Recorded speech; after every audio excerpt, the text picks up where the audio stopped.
ایک حدیث سناتا ہوں، وہ یاد کر لو آج. اللہ تعالیٰ کے پیارے حبیب نے حدیث قدسی ارشاد فرمائی. اللہ تعالیٰ فرماتے ہیں یقول اللہ تعالی یا ابن آدم تفرغ لعبادتی، اے آدم کے بیٹے میری عبادت کے لیے فارغ ہو جا. کیا کہا؟ تفرغ کا مطلب کیا ہے؟ بتاؤ بھائی، فارغ ہونے کا کیا مطلب ہوتا ہے؟ میرا دل بدل دے، میرا دل ٹائم نکالنا. فارغ ہونے کا مطلب ہے کسی چیز کے لیے ٹائم نکالنا. ٹائم نکالنا ہے ہمیں باقاعدہ طور پہ عبادت کے لیے، ٹائم کو مقرر. اللہ تعالیٰ فرما رہے آدم کے بیٹے میری عبادت کے لیے فارغ ہو جا، ٹائم نکال، سیٹ کر ٹائم. تو نے کب میری عبادت کرنی ہے؟ ہمارے پاس عبادت کے لیے ٹائم نہیں ہے. معذرت کے ساتھ یہ جو فرض ہم پڑھتے ہیں نا، فرض، یہ ظہر، عصر، مغرب، عشاء، فجر، اللہ کرے اس کی ہم سب کو توفیق ہو جائے. یہ عبادت، یہ تو فرض ہے، یہ تو ڈیوٹی ہے بھائی، یہ تو ڈیوٹی ہے، یہ تو کرنی ہے. اس کے علاوہ کہا جا رہا ہے عبادت کے لیے فارغ ہو جا، نکال ٹائم مصلی کے لیے، بیٹھ مصلی پر. کیا کیا آپ علیہ السلام نے؟ حضرت ابن عباس سے منقول ہے کہ فوراً سو گئے، اور فرمایا کہ وہ ایک بسترا تھا جس پہ حضرت میمونہ اور حضرت پاک صلی اللہ علیہ وسلم تھے، اور میں پیچھے کی طرف سرہانے کی طرف یوں لیٹ گیا. ان کی عمر تھی 9 سال. 10 سال جب ان کی عمر ہوئی نا، آپ علیہ السلام کا وصال ہو گیا. 8 سال یا 9 سال ان کی عمر تھی، اور یہ رسول پاک صلی اللہ علیہ وسلم کی روٹین دیکھنے آئے تھے. تہجد کی انہی سے ہیں کیونکہ انہوں نے خود بیٹھ کر.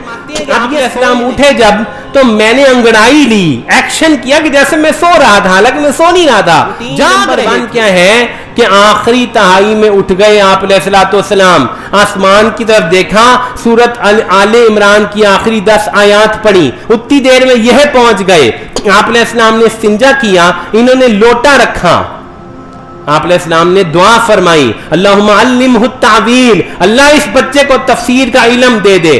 سب سے بڑے امام المفسرین ایک رات کی دعا سے ابن عباس ہے.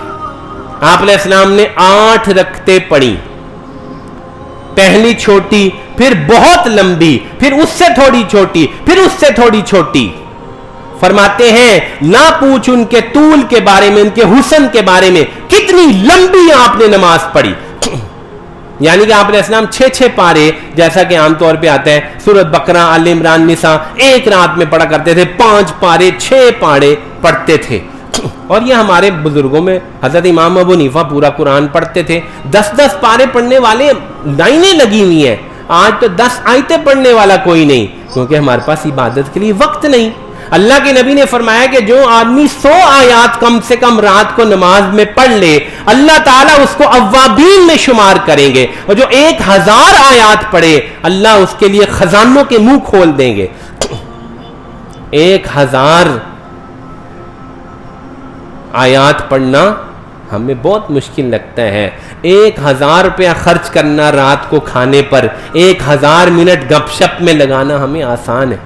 عبادت کے لیے بھائیوں فراغت اختیار کرنی ہوگی.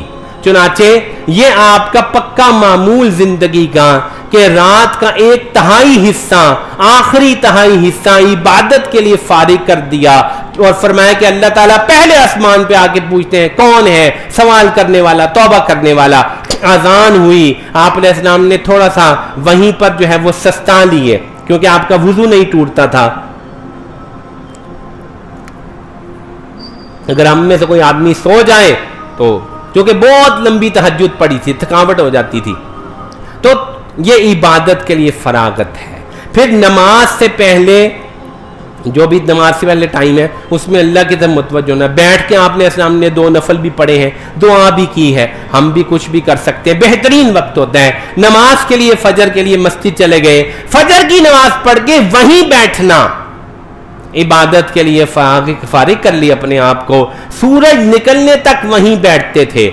کتنے منٹ ہوتے ہیں ہمارے ہاں؟ تقریباً 30 منٹ ہوتے ہیں. 30 منٹ ہم اب یہ کل سپین جو بنتا ہے، اگر آپ اس وقت 3 بجے اٹھ جائیں یا 3:30 بجے اٹھ جائیں اور 5 بجے نماز ہے 5:30 بجے، تو تقریباً یہ ہر روز عبادت کے لیے 2.5 گھنٹے 2 سے 2.5 گھنٹے بنتے ہیں.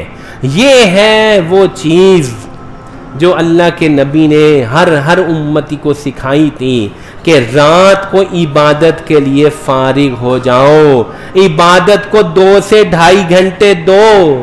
میرے بھائیوں یہ مستقل سنت ہے، یہ اللہ تعالیٰ کی چاہت ہے میرے یہ بندے رات کو میری عبادت کے لیے فارغ ہو جائیں. یا ایھا المزمل قم اللیل الا قلیلا نصفہ وانقص منہ قلیلا.